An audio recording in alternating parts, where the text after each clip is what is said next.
Hindi mo. Yun ang ginawa ko, niligaw ko, ganito, experience, hanggang nagawa nga. Naniniwala si Ate Guy sa kakayahan ng bawat isa. Naniniwala si Ate Guy na makakaya ng isang tao ang isang bagay kung malinaw sa kanya ang patutunguhan at kung sa paano ito gagawin. Sa usapang politika, naku, pabago-bago si Ate Guy. Pabago-bago. Pero isa lamang ang consistent sa kanya.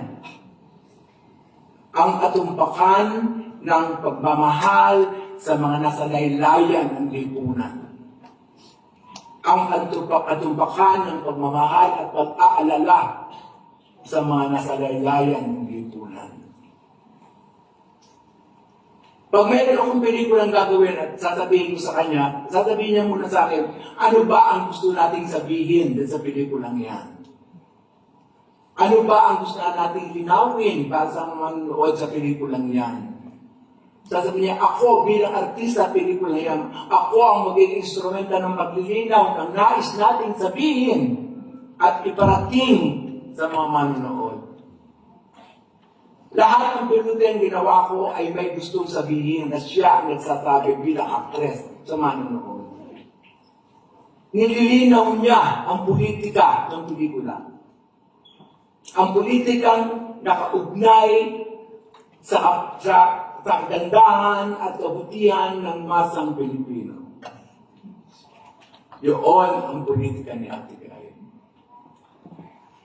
Maraming pagkakataon na si Ate Guy ay hindi naiintindihan ng maraming tao. Bago siya naging national artist, marami siyang pinagdaanan. Hindi importante sa kanya ang kayamanan o pera. Kung kanyang genius ang pera, siya na pinakamayamang artista sa buong Pilipinas. Pero hindi. Ang pera sa kanya ay hindi dapat ni Diyos. Ito'y pinamimigay niya sa mga kinakailangan.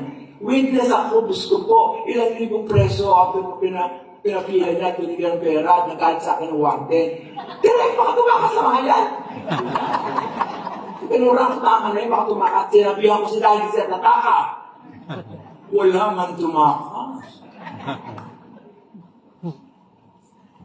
Ganon ka-importante ang tao sa kanya.